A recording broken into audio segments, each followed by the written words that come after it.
తెనాలిలో వృద్ధుల హత్య ఉదంతం భవిష్యత్తుని వణికిస్తోంది. భవిష్యత్ అంటే భయం పుట్టిస్తోంది. ఇవాళ రోజున పరిస్థితి ఏంటంటే పిల్లలు బాగా చదివించి వాళ్ళని ఉద్యోగాల్లోకి పంపించి మన ఊళ్ళోనో మన ప్రాంతంలో ఉద్యోగాలు చేయాలని కోరుకోవట్లేదు తల్లిదండ్రులు. ఎక్కడికో వెళ్ళి హైదరాబాద్లోను, బెంగళూరులోను, చెన్నైలోను, లేకపోతే వేరే రాష్ట్రంలో, వేరే దేశంలోనూ వాళ్ళు చేయాలని కోరుకుంటున్నారు. ఆ తర్వాతన కొంతమంది వెళ్ళి వృద్ధాశ్రమాల్లో బ్రతుకుతున్నారు, కొంతమంది తమ ఊళ్ళోనే ఉంటారు.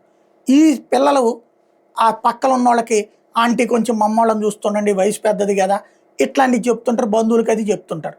వీళ్ళ సొంత సంపాదన అంటే డబ్బులు బ్యాంకుల్లో వేసుకుని అది తీసుకుంటుంటాం, నగల్లాంటి ఏయో ఇంపార్టెంట్ వరకు దగ్గర పెట్టుకుంటాం. ఆ కొద్దిపాటి వాటి కోసం కూడా మర్డర్లు చేసేటటువంటి వాళ్ళు తయారవుతున్నారు అనడానికి సాక్ష్యం ఇది. ముగ్గురి ముఠ 3 హత్యలు చేసిందన్న విషయం బయటపడింది తాజాగా. మారిస్పేటలో కుసుమ్ కుమార్ ఇంటికి సమీపంలోనే సుభాష్ని అనే 70 సంవత్సరాలు ఒంటరిగా వృద్ధురాలు ఉండేదట.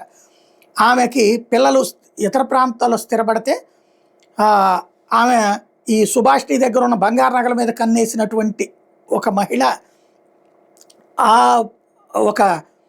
ఆ చుట్టుపక్కల ఉన్నటువంటి వాళ్ళతో సంబంధాలు పెంచుకుంటూ మంచిగా అనిపించుకునేదట.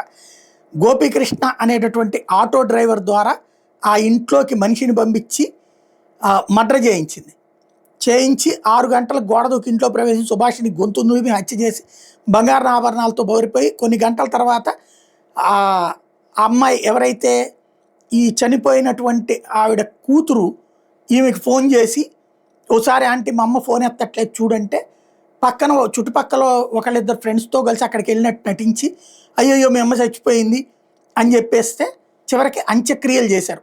ఆ ఒంటి మీద ఆభరణాలకు సంబంధించి వచ్చినటువంటి నగల్ని అమ్ముకుని డబ్బులు పంచుకున్నారు ముగ్గురు కూడా.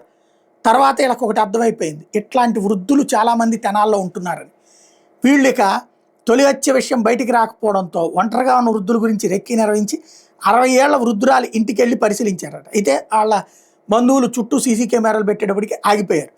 తాజాగా జూన్ 19వ తారీఖు మధ్యాహ్నం మారిస్పేటలో ఉన్న రాజేశ్వరి అంజమ్మల ఇంట్లో 59 ఏళ్ళు రాజేశ్వరి, అంజమ్మకి 70 ఏళ్ళు. వాళ్ళ ఇంట్లో ఒక రూమ్ అద్దెకి ఇవ్వడానికి రెడీలో ఉన్నారని తెలుసుకుని దాన్ని అడ్డు పెట్టుకుని వాళ్ళ ఇంటికి ఆటోలో వెళ్ళారు. జనసంచారం అధికంగా ఉందని ఆ రోజున వెనక్కి వచ్చేసి మళ్ళీ జూన్ 19న అద్దెకి రూమ్ కావాలని చెప్పి వెళ్ళి లోపలికి చూపెడుతుండగా పీక నులిమి చంపేస్తుంటే ఎదురు తిరిగినందుకు గాను ఆ పక్కన ఉన్న కిలో రాయి పెట్టి కొట్టి చంపేశారట. తర్వాత ఇంకొక ఆమెని మెడ చుట్టూ, అంజమ్మని మెడ చుట్టూ తువ్వాలు బిగించి హత్య చేశారు. చివరికి వీళ్ళు ఇంటి దగ్గర ఉన్నటువంటి కెమెరా ద్వారా చెన్నైలో ఉన్న రాజేశ్వరి కూతురు తన ఇంటికి ఆటోలో ముగ్గురు వచ్చి వెళ్ళినటువంటి విషయాన్ని, ఆ పైన ఇంట్లో ఎవరు ఫోన్ లిఫ్ట్ చేయకపోవడంతో అనుమానం వచ్చి బంధువులకు సమాచారం ఇస్తే ఆయన వచ్చి చూస్తే హత్య విషయం బయటపడింది.